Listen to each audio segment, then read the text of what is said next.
Once upon a time, in a faraway land, there was a boy called Thomas, who was born in a town where the most valued people were those who could eat stones.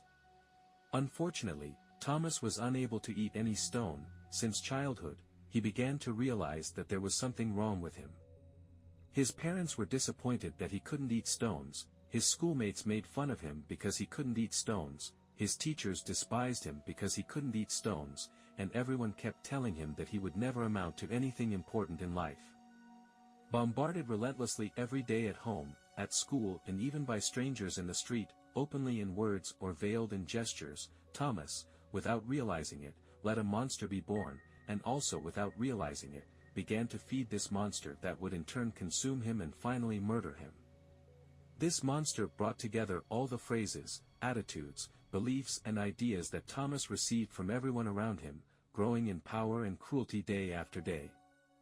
As he grew up, Thomas tried to isolate himself, trying to escape the bombardment that people inflicted on him, but by the time he managed to do so, it was too late, because the monster was already living inside him, and stalked him daily, relentlessly, as soon as he woke up, until he fell asleep. Thomas tried to free himself from the monster, initially with self-help gurus. But repeating 1,000 times in front of the mirror that he was wonderful, sensational, and that the world loved him didn't silence the monster, who repeated the opposite. Living in the now didn't free him from the monster either, because his now was the monster. Meditating didn't work, because as soon as he tried to silence his thoughts, what he found in front of him was the monster. Trying the 10 steps to total happiness in 5 minutes didn't work. Thomas tried to study the law of attraction, but that only made things worse, because, according to those who believe in this law, if you're feeling bad you'll attract worse things, which, let's agree, is one of the cruelest things you can say to someone who is feeling bad. If it were true that you attract what you feel, as Thomas always felt very bad about himself, then he was doomed to only feel worse and worse, in a truly diabolical spiral. Telling someone crushed by pain to get up and be happy, without explaining how to do it is sadistic, to say the least.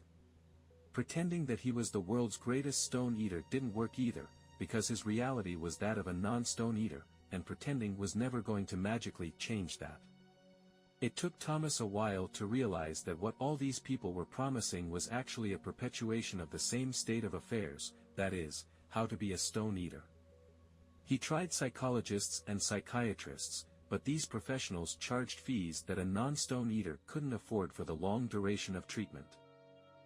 So, with no remedy and no way out, Thomas finally gave up. Unable to endure the monster's cruelty any longer, he committed suicide in an effort to finally be free. Thomas's story is repeated every day in the lives of millions and millions of people. According to the World Health Organization, one person commits suicide every 40 seconds. That means that if you've made it this far while listening to poor Thomas's story, 3 people have left this planet. Thomas committed suicide because he grew up feeling that he was worthless, that he didn't deserve to be happy, never finding a minute's peace or serenity throughout his life, and you probably accessed this video because you too can't fulfill what you believe to be the perfect template of values in your culture.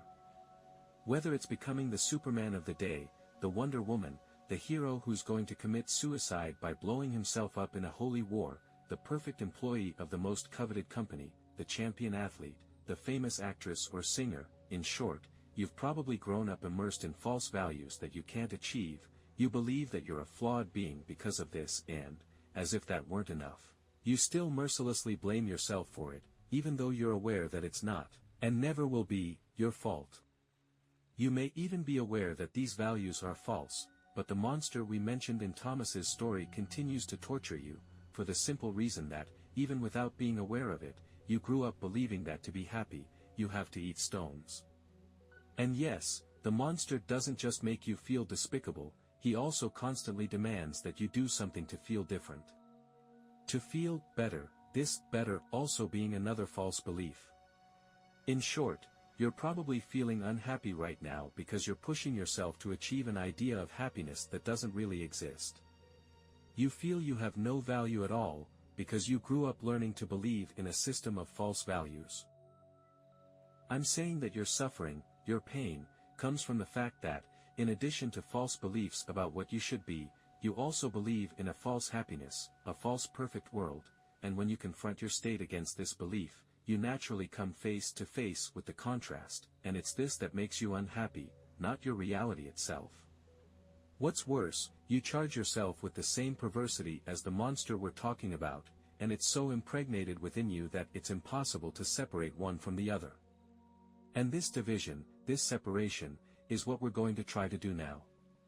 Awakening to this reality is the initial step, but it won't free you overnight from a monster that has grown inside you for years and years. Unlike the self-help gurus who promise to relieve you of your pain in 5 minutes, this is a game like the one in which you knock over dominoes lined up one after the other. As you knock one over, another will appear right behind it. And the time it takes you to knock over dominoes is measured by the number of dominoes you've accumulated over the course of your life. But if the ultimate reward is your freedom, your peace, your serenity, the effort is worth it. And the question you should ask yourself, every time you feel pain, the question that will start knocking over the dominoes, is, what am I demanding of myself right now? If you're charging yourself for something you can do, do it. The aim here is not to deal with cleaning the house, but with a pain that you may not even be aware you're carrying around with you, the feeling that you're not worth anything, or not worth what you'd like to be worth. You should ask the question at the moment you are feeling the pain. For example, maybe you're in the gym, surrounded by perfect bodies, feeling fat or, at the other extreme, skinny. It's all very well and necessary to want to exercise to maintain your health. But if what you're really looking for is a superhero body or a magazine cover model, you can be sure that you're going to suffer a lot more than just the pain of exercising. The aim of the question here is to bring to light, to bring to consciousness, the real reason for your suffering, for your pain. And if this reason is the contrast with a false belief, at this point it will begin to melt, to fall apart on its own. Let's imagine a scenario for this internal dialogue.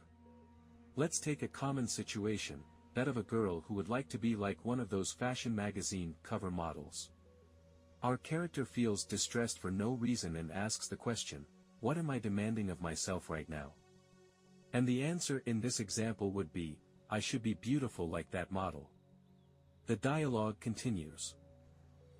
The obvious answer here would be something like, I can't be beautiful like that.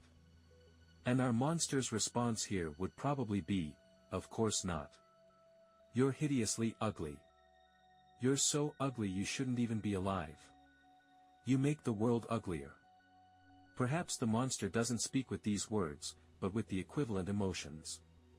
Our girl feels as if the words have been spoken, clearly. When she discovers this cruelty to herself, of which she may not even have been aware, a flood of emotions will come to the surface. Probably the pain she has tried to avoid facing all her life. And it will be at this moment that she will have to give herself the compassion and understanding that other people, those who created the monster, never gave her. The compassion she probably has for others, but has never had for herself. The same compassion, love and care that she would offer to a lost child. If at this moment you can't find the compassion you need, try praying. It doesn't matter what you believe in, the universe, God, Allah, Buddha, angels, guides. Someone will hear you and give you what you need. Not a Ferrari, a mansion, lottery numbers, but strength, compassion, love. Cry if you have to. Crying is one of the best means of liberation we still have. And you'll feel better. Let's move on with our example. The child accepts the words she hears, she feels better, but she could still say something like, it's no use. I can accept that I'm ugly, and live with it, have compassion for myself, but that doesn't change my situation. I'm still alone and I'm still lost. The first domino has fallen and another one has appeared. Now, the new domino is the ideal of the perfect family, the one we see in health insurance advertisements, tourist agency ads, or store ads at Christmas time. Ever since we were children, we're forced to watch scenes of a happy couple with happy children around them, and we start to believe that this is what happiness is, and when we become adults, if we don't get this perfect family, the contrast makes us unhappy, and the reality is that this perfect family is something very rare, if it exists at all. Every day, we hear about couples splitting up, with all the consequent pain. Sometimes, much-loved children get involved with drugs, and right now, millions of elderly people find themselves alone in their homes or in nursing homes, because one of their spouses has died and they've been abandoned. Unlike real pain, such as hunger, thirst, the pain caused by an illness or physical limitation, unemployment or bereavement, being alone doesn't in itself cause real pain. What will cause pain in this example is believing that the only possible happiness is that seen in the happy family advertisements. Within these parameters, if we haven't been able to create a happy family, then we're a failure. And the pain doesn't stop there, because we'll probably ask ourselves every other day what we're doing to make what we believe to be a dream come true. We can extend our girl's example to everything else that Western culture values: popularity, financial abundance, ostentatious display of material goods, or simply boasting about being next to the most beautiful woman or the most coveted man, among other examples. We're not talking here about blaming those who created the monster inside us. As incredible as it may seem at the moment, they deserve our compassion too. This is because, if they were capable of showing any cruelty towards us, it's because they all grew up in the same culture. They all have the same false ideas, so they all suffer equally. All of us, from the most obscure to the most popular, to the most famous, are children yearning for approval, acceptance and respect. The most famous athlete, the most beautiful and famous actress, they would all feel the same as you do right now, if the whole world suddenly turned its back on them. And even if they don't seem to feel that way now, they will as soon as the reasons that support their apparent self-esteem begin to disappear. Just remember that no one, even the most fabulous billionaire, will be able to stop the march of time. This realization will take the load off you, the weight of the burden. You may still feel sad, but this sadness only means that you have real value. You are not indifferent to your fellow human beings, you would like to have their approval, and this means that you have a good heart, a generous heart, which you would like to share with someone. You've endured a state of affairs that comic book superheroes probably wouldn't, which makes you a real hero. This is a good thing. Your sadness is natural, and it would be stupid to force yourself to feel happy from here. Forcing yourself to feel happy would just be another domino. You may be feeling unhappy because you're charging yourself to be happy, this being happy being everything that others believe happiness to be. Even if you recognize that having the latest model car, the mansion by the sea, or being married to the famous actress or actor doesn't bring you real happiness, you still charge yourself for not being happy, and this charge itself is what is making you unhappy. When you wake up to this, you recognize that mercilessly demanding of yourself something you can't achieve at the moment is another act of pure cruelty, another unconscious act, something you wouldn't do to anyone. The moment you achieve this awareness, you stop charging yourself, and the suffering will dissipate, like the clouds after a storm. Again, if necessary, pray. Ask for help, cry if necessary. It's likely that you won't feel euphoric, you won't feel the way you think a happy person feels, because you'll probably still be stuck in old ideas of happiness.